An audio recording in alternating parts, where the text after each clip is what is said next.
Because in-house, you know all the other players, and you can go and beg for money in other places. If you Right. have a great idea Yes. and being able to get decision-making and get that internal buy-in and basically know where you can go and Yeah. beg for a little Right. more money.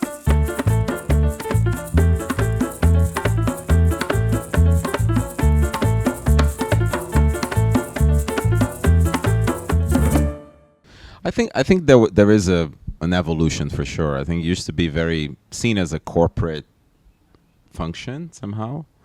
But you always need to thank the pioneers, the first to make the move, right? Because I think they are the ones that attract the other folks. And then suddenly at some point you have like an interesting creative team that is truly comparable to the agencies out there, right? But it takes a little bit of time. But I think we've seen that evolution. I think from very corporate to truly creative leaders inside the business, right? So Yeah. I would say, I come from agency background my whole career, 20 plus years. I think everybody used to say you'd get bored working on the same brand for so long, but I think there are so many things you can do out in the world now, and there are so Right. many, technology things that you can do around a brand and be really nimble and be able to show up in places that it's almost like how cool would it be to be able to just know you've got a brand that has a strong foundation and then be able to just play with, all right, today what would be cool, along with like brand building things. But it feels like there's very little, it's almost impossible to get bored. The best brands, I think, have a lot of flexibility. It's letting you go in a lot of different places. And yeah. What I love about the in-house teams is you're literally inside the business, right? So you're much more the sensibility to what the brand is, what the business needs. I think you're there. You should know the brand and the business literally inside out, right? So the ability to influence how to shape that brand, to impact the business, making sure that you have more control, decision making, I think, compared to external partners. Also, you're probably able to shape resourcing, how you're going to fund that, where you're going to apply, and the ability of, from an idea that is ideally very rooted in that brand, in the truth of that brand, to be able to make it real. I think that's what brand teams can, internal brand teams can do. Is like, it's not just an idea that, hey, go figure out. You actually implement it, right? So you're able to really make it real, make a real impact, I think. I love you can go, because in-house, you know all the other players, and you can go and beg for money in other places. If Right. you have a great idea Yes. and being able to get decision-making and get that internal buy-in and basically know where you can go and Yeah. beg for a little Right. more money, and they believe in it too, and they Yeah. know that if you believe in persuasion at scale and trying to develop fandom Yeah. out in the world, like doing more of those things, it does help when you Yeah. have like an internal audience that you know Yeah, well. I think being nimble and more agility to get this right solution faster. I think that's what an internal team can do. Again, because you are living there, you're literally having the pulse of the brand and the business. I love agencies, and I love that you've got these enterprises that are out there that are Yep. just idea engines that Yep. can plug in and be kind of unbiased. Mhm. Sometimes you can get a little bit of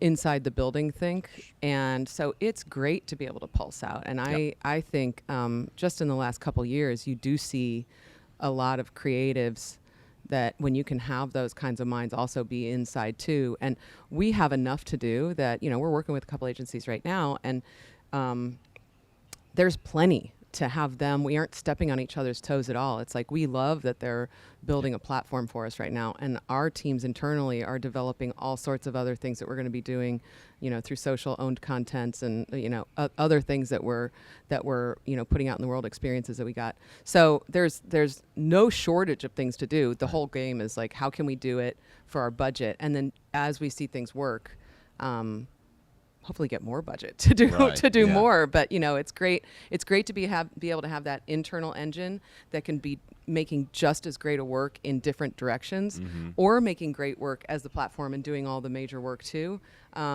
It's awesome to have, but I also love being able to have that external kind of kind of buy in purely just for the unbiasedness. I'm loving what I'm seeing, and after the last couple days, like seeing the work, and I'm wanting to hear more what you're thinking. We haven't been able to talk for the last 2 days, Right, so we're it's quiet, like yeah, we're all holding just on kind our of like chairs, oh my God, there's some really great work that's coming following out. the But I'm process, but looking for tomorrow to be able to talk. I'm sure there's a lot of that work that's in some of the other rooms too. That's competing straight up against all the other work. So it's really nice to be seeing that. Yeah, it's interesting to see the reactions in the room. Although we are kind of not discussing a lot, sometimes we ask questions, but there are like emotional reactions. You're laughing, or you're kind of nodding heads, or you're. So there is definitely like body language that starts to cue where we are going. But I think that there are points that we are raising in the discussion that to me are very important. Is I think the advantage of an in-house brand team is, again, making sure that whatever you're creating is 100% unique to that brand. One of the first things that came up in the room the first day was, should we be taking into account, given that on the brand side, you do have a lot more pressure to be delivering bottom line, and that's 100% true. And I would say that's something that, we always say, oh, that's for the Effies. It's like great creative work. I think more and more is working out in market too. And you just have to define, was this supposed to convert sales right away? Or was this supposed to build like absolute like brand affinity, like fandom that then will be a long-term lift in sales 100%. And being able to work at a place and have them understand that, because I think that'll be the next great frontier for brands, is having that buy-in from the CFOs,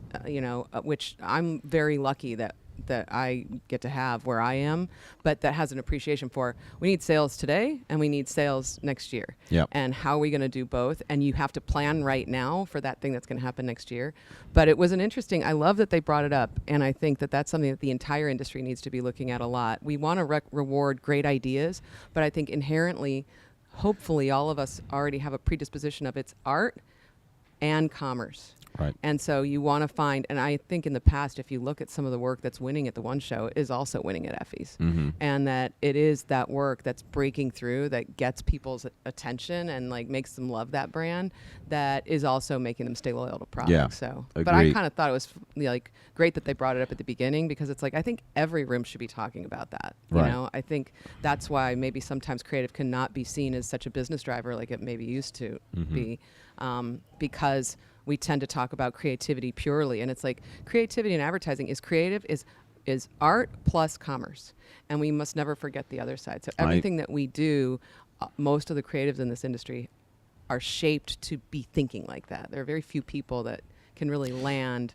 and have the magic, but also that hardworking aspect. I cannot agree more that an idea by itself, I think if it's not, there's no application of that idea or the impact of that idea, I think should be measured. I think is makes the idea more successful or not, right?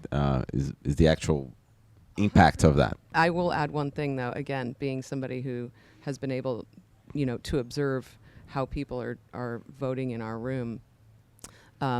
We're not, I don't see anybody voting, like giving it, oh, we're going to give it credit because it's just from an internal. It's like, it's hardcore. Everybody's voting it on the idea, on the execution, on the craft, on all of it. Yeah. So I'm finding that awesome too. Yeah, the bar is really high. We're not like, okay, this is like, let's give like the license. It's just an internal team. Yeah. No. We are at the same level of quality and excellence as any other agency out there, for sure. There was a dark horse that came out of nowhere that is so great.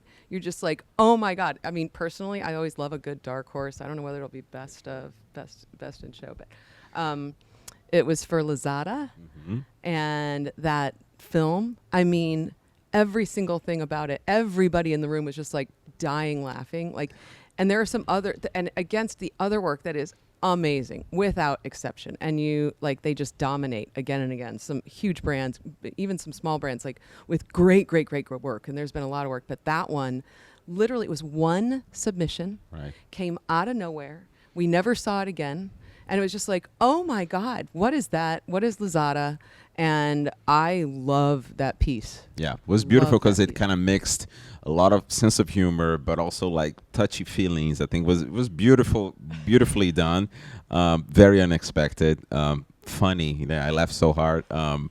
But it's good to see again there are many cases that you've seen before, but it's so beautiful to sit in a room, in a dark room, and be able to being spoon fed by all the case, and you understand the idea behind. I think it makes even better, right? What you see out in the world now in the judging room. So Yeah. it's good. Amazing creativity, beautifully crafted, but very connected to the business and the That's brand.